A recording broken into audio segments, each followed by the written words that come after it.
Hi, I'm Ashley from The Loopy Lamb, and thanks so much for stopping by my channel.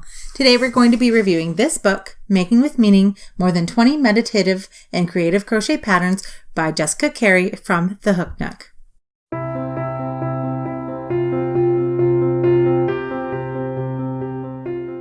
So today we are talking about Making with Meaning by Jessica Carey of The Hook Nook. This is a brand new release, and so I was excited to take a look and to share my review with you today. The book has a very interesting concept that I was really intrigued about. And if you spend time on Instagram, you've probably seen either the concept or at least the hashtag used, crochet as therapy.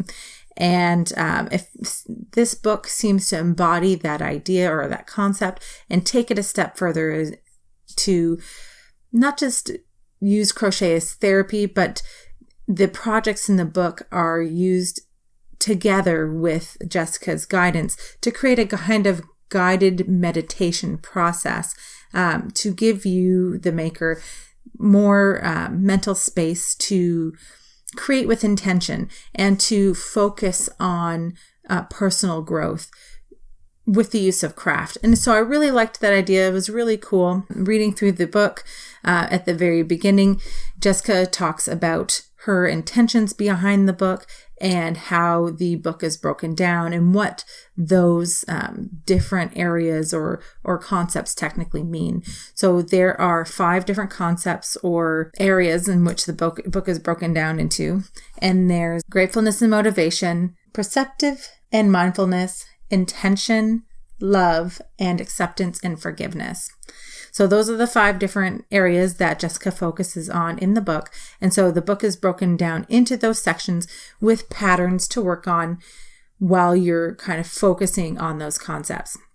So for one of the chapters or groups that I saw, there was a challenge where you are creating something for someone and you're to create that project while focusing on the recipient that will receive that gift and focusing on how thankful you are for them and how thankful you are for the ability to be able to create this for them and creating that project intentionally and mindfully through the whole process from beginning to end.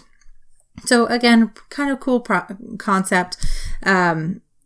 The patterns themselves were very straightforward and simple to understand. And there's a lot of thought that's gone into how to essentially take out any sort of complexity in the patterns themselves.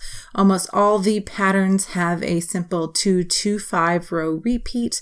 And even the seaming, because there are a few garment designs within the book, even most of the seaming is done with slip stitches rather than hand seaming. Now, the patterns themselves are written in the US terminology, and the range of patterns is pretty varied. So there's some scarves and cowls, there's hats, blankets, there's a shawl, there were some garments, and some amigurumi projects as well. And I believe there were a couple of home decor. There was like a table runner as well as a storage basket. Oh, and some bags.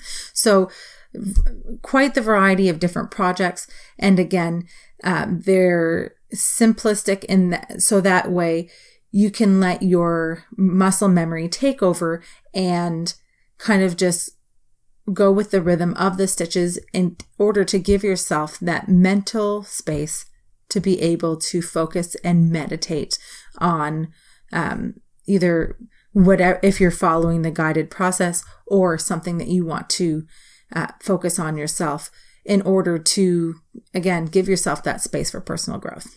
So a really cool concept.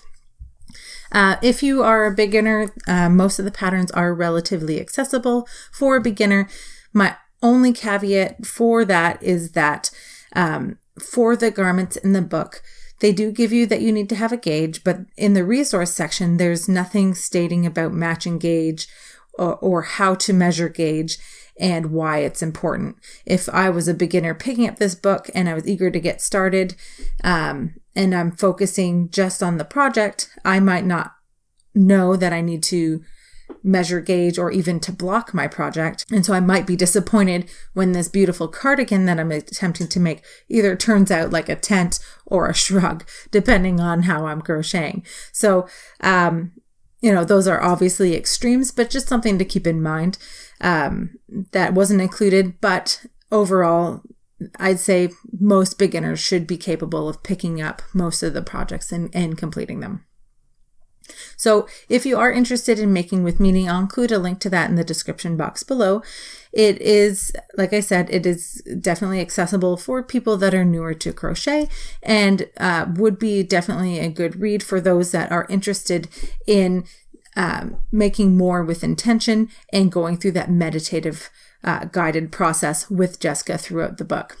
Her author's tone is great. It really does bring you in and invite you to follow her along. So I really did enjoy this book. So once again, if you are interested in checking that out, I will make sure to link to that in the description box below. If you enjoyed this video, please hit that like button and consider subscribing. If you enjoy free crochet patterns, please check out my blog, theloopylamb.com. Thanks so much for watching. Happy hooking, and I'll see you next time.